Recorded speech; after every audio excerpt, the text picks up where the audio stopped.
ಕೇಂದ್ರ ಸರ್ಕಾರ ಮನರೇಗಾ ಹೆಸರು ಬದಲಿಸಿ ಅದಕ್ಕೆ ಜಿ ಎಂಬ ಹೆಸರು ಕೊಟ್ಟಿದ್ದಕ್ಕೆ ಕಾಂಗ್ರೆಸ್ ನಿಗಿ ಕೆಂಡ ಕಾರ್ತಿದೆ. ಇದರ ವಿರುದ್ಧ ದೊಡ್ಡ ಹೋರಾಟ ನಡೆಸೋದಾಗಿ ಹೇಳಿದಂತಹ ಕೈ ನಾಯಕರು ಈಗ ನಿಧಾನಕ್ಕೆ ಈ ಬಗ್ಗೆ ಸಿದ್ಧತೆ ನಡೆಸಿದಂತೆ ಕಾಣಿಸ್ತಾ ಇದೆ. ಇವತ್ತು ಸೋನಿಯಾ ಗಾಂಧಿ ವಿಡಿಯೋ ಹೇಳಿಕೆಯೊಂದನ್ನು ರಿಲೀಸ್ ಮಾಡಿ ಹೋರಾಟದ ಪ್ರತಿಜ್ಞೆಯನ್ನು ಕೂಡ ಮಾಡಿದ್ದಾರೆ.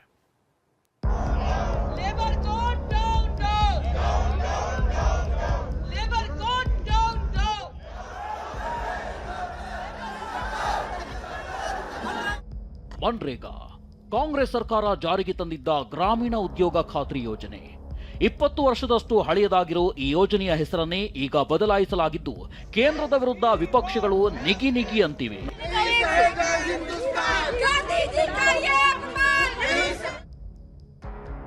ಮನ್ರೇಗಾ ಮೇಲೆ ಬುಲ್ಡೋಸರ್ ದಾಳಿ ಎಂದ ಸೋನಿಯಾ, ಕರಾಳ ಕಾನೂನಿನ ವಿರುದ್ಧ ಹೋರಾಡಲು ಬದ್ಧ ಅಂತ ಪ್ರತಿಜ್ಞೆ.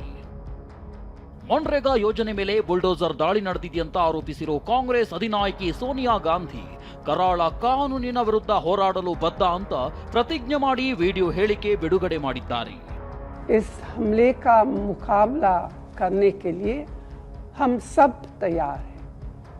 20 साल पहले अपने गरीब भाई बहनों को रोजगार का अधिकार दिलवाने के लिए मैं भी लड़ी थी। आज भी इस काले कानून के खिलाफ लड़ने के लिए प्रतिबद्ध हूँ. ಬೆಂಗಳೂರಿನ ಫ್ರೀಡಂ ಪಾರ್ಕ್ನಲ್ಲಿ ಡಿಕೆ ನೇತೃತ್ವದಲ್ಲಿ ಪ್ರತಿಭಟನೆ. ಮಹಾತ್ಮ ಗಾಂಧಿ ಉದ್ಯೋಗ ಖಾತ್ರಿ ಹೆಸರನ್ನ ತೆಗೆದುಹಾಕಿದ್ದನ್ನ ಖಂಡಿಸಿ ಬೆಂಗಳೂರಿನ ಫ್ರೀಡಂ ಪಾರ್ಕ್ನಲ್ಲಿ ಪ್ರತಿಭಟನೆ ನಡೆಸಲಾಯಿತು. ಪ್ರತಿಭಟನೆಗೆ ಕೆಪಿಸಿಸಿ ಅಧ್ಯಕ್ಷ ಡಿಕೆ ನೇತೃತ್ವ ವಹಿಸಿದ್ರು. ಇದೇ ವೇಳೆ ಮಾತನಾಡಿದ ಡಿಕೆ, ದೇಶಕ್ಕಾಗಿ ಪ್ರಾಣತ್ಯಾಗ ಮಾಡಿದ ಮಹಾತ್ಮರ ಹೆಸರನ್ನ ಗೋಡ್ಸೆ ಪಕ್ಷ ಮಾಡಿದೆ ಅಂತ ಕಿಚಾಯಿಸಿದ್ರು. ಅಲ್ಲದೆ ನಿಮಗ್ ತಾಕತ್ತಿದ್ರೆ ನೋಟಿನಲ್ಲಿರೋ ಗಾಂಧಿ ಚಿತ್ರವನ್ನ ತೆಗೆದು ಹಾಕಿ ತೋರಿಸಲಿ ಅಂತ ಕಿಡಿಕಾರಿದ್ರು.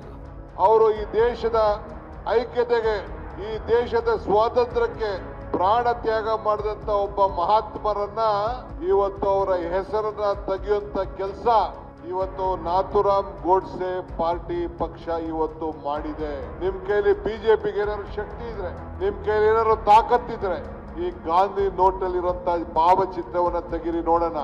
ರವೀಂದ್ರನಾಥ್ ಟ್ಯಾಗೋರ್ ಅವರು ಮಹಾತ್ಮ ಅಂತ ಹೇಳಿ ಕರೆದಂತವ್ರು ಇದನ್ನ, ಈ ನೋಟನ್ನ, ಚಿತ್ರವನ್ನ ಈ ದೇಶದಲ್ಲಿ ತೆಗಿಲಿಕ್ಕೆ ಸಾಧ್ಯ ಇಲ್ಲ.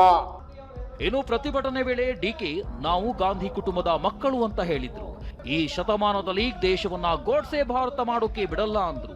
ಇನ್ನು ಬಿಕೆ ಹರಿಪ್ರಸಾದ್, ಮೋದಿಗೆ ಹೆಸರು ಬದಲಾಯಿಸುವುದೇ ಕೆಲಸ ಅಂತ ಕಿಡಿಕಾರಿದ್ರು. ಇಂದಿರಾ ಗಾಂಧಿ ಅವರು, ರಾಜೀವ್ ಗಾಂಧಿ ಅವರು ಆ ಪ್ರಾಣನೇ ತ್ಯಾಗ ಮಾಡಿದ್ರು.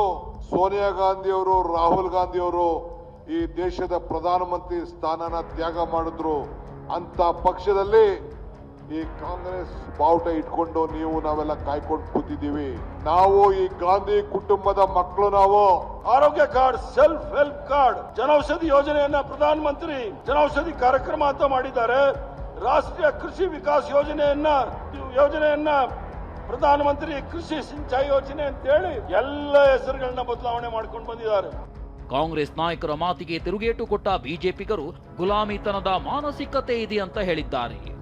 ಎರಡು ಸಂಗತಿಗಳು ಅವ್ರದ್ದು ಮಾನಸಿಕವಾಗಿ ಅವರು ಪ್ರಾಬ್ಲಮ್ ಆಗ್ತಾ ಇದೆ ಕಾಂಗ್ರೆಸ್ ಪಾರ್ಟಿ. ಒಂದು, ಬೈ ನೇಚರ್ ಗುಲಾಬಿ ಸಂಸ್ಕೃತಿಗೆ ಹೊಂದ್ಕೊಂಡಿದ್ದಾರೆ. ಬ್ರಿಟಿಷರು ಇದ್ದಾಗ ಒಂದು ಸ್ಥಿತಿ ಏನಿತ್ತು, ಆ ಸ್ಥಿತಿ ಬಿಟ್ಟು ನಾವು ಆತ್ಮನಿರ್ಭರ ಭಾರತದ ಸಂದರ್ಭದಲ್ಲಿ ಹೆಸರುಗಳು ಸೇರಿದಂತೆ ನಮ್ಮ ಗುಲಾಮಿ ಸಂಸ್ಕೃತಿಯ ಸಂಕೇತಗಳನ್ನು ಚೇಂಜ್ ಮಾಡಬೇಕು. ರಾಜ್ಯದಲ್ಲಿ ಇನ್ನೂ ಆರದ ದ್ವೇಷ ಭಾಷಣದ ಕಿಚ್ಚು. ಒಂದ್ ಕಡೆ ಹೆಸರು ಬದಲಾವಣೆ ಸಂಬಂಧ ಜಟಾಪಟಿ ನಡೆದಿದ್ರೆ, ಮತ್ತೊಂದ್ ಕಡೆ ದ್ವೇಷ ಭಾಷಣ ಪ್ರತಿಬಂಧಕ ವಿಧೇಯಕದ ಬಗ್ಗೆಯೂ ವಾಗ್ಯುದ್ಧ ನಡೆದಿದೆ. ವಿಧೇಯಕಕ್ಕೆ ಅಂಕಿತ ಹಾಕದಂತೆ ನಿನ್ನೆ ರಾಜ್ಯಪಾಲರಿಗೆ ಪತ್ರ ಬರೆದಿದ್ದ ಶೋಭಾ ಕರಂದ್ಲಾಜೆ ಇವತ್ತು ಸುದ್ದಿಗೋಷ್ಠಿ ನಡೆಸಿ ರಾಜ್ಯ ಸರ್ಕಾರದ ವಿರುದ್ಧ ಕಿಡಿಕಾರಿದ್ರು. ಇದಕ್ಕೆ ಕಾಂಗ್ರೆಸ್ ನಾಯಕ ಬಿಕೆ ಹರಿಪ್ರಸಾದ್, ನಾವು ಅದಕ್ಕೆಲ್ಲ ತಯಾರಿದ್ದೇವೆ ಅಂತ ಕೌಂಟರ್ ಕೊಟ್ರು. ನಾನು ಬಹಳ ಸ್ಪಷ್ಟವಾಗಿ ನಿನ್ನೆ ರಾಜ್ಯಪಾಲರಿಗೆ ಪತ್ರವನ್ನು ಬರೆದಿದ್ದೀನಿ. ಸಂವಿಧಾನದ ಆರ್ಟಿಕಲ್ 200 ಪ್ರಕಾರ ಇದನ್ನು ನೀವು ಅಕ್ಸೆಪ್ಟ್ ಮಾಡಬಾರದು, ಇದಕ್ಕೆ ಅಸೆಂಟ್ ಹಾಕಬಾರದು, ಇದಕ್ಕೆ ಸಹಿ ಹಾಕಬಾರದು. ಅದಕ್ಕೆಲ್ಲ ನಾವು ತಯಾರಿದ್ದೀವಿ. ನಮ್ಮ ಗರಡಿಗಳಲ್ಲಿ ಯಾರೂ ಸಹ ಬೇರೆಯವ್ರ ಮೇಲೆ ದ್ವೇಷ ಮಾಡ್ಲಿಕ್ಕೆ ಹೇಳ್ಕೊಡೋದಿಲ್ಲ. ನಾವು ಗೋಡ್ಸೆ ಪಾರ್ಟಿ ಅಲ್ಲ, ಕೊಲೆ ಮಾಡಿ ಮಹಾತ್ಮ ಗಾಂಧಿಗಿಂತ ಕೊಲೆ ಮಾಡಿ ಬಂದಿರೋರಲ್ಲ. ನಾವು ಮಹಾತ್ಮ ಗಾಂಧಿಯವ್ರ ಪಕ್ಷದಲ್ಲಿರೋರು. ನಮಗೆ ದ್ವೇಷ ಭಾಷಣ ಏನು ಅಂತ ಗೊತ್ತು, ಸಮಾಜದಲ್ಲಿ ಯಾವ ರೀತಿ ಮಾತಾಡಬೇಕು ಅನ್ನೋದು ಕೂಡ ನಮಗೆ ಗೊತ್ತು. ದ್ವೇಷ ಭಾಷಣಕ್ಕೆ ಕಡಿವಾಣ ಹಾಕಬೇಕೆಂದು ರಾಜ್ಯ ಸರ್ಕಾರ ಈ ವಿಧೇಯಕ ತರುವುದಕ್ಕೆ ಮುಂದಾಗಿದೆ. ಆದರೆ ಬಿಜೆಪಿ ನಾಯಕರು ಸರ್ಕಾರದ ನಿರ್ಧಾರವೇ ದ್ವೇಷಪೂರಿತ ಅಂತ ಕಿಡಿಕಾರ್ತಿದ್ದಾರೆ. ಸದ್ಯ ರಾಜ್ಯಪಾಲರ ಅಂಗಳದಲ್ಲಿ ಈ ವಿಧೇಯಕದ ಭವಿಷ್ಯವಿದ್ದು ಮುಂದೇನಾಗುತ್ತೋ ಕಾದು ನೋಡಬೇಕು.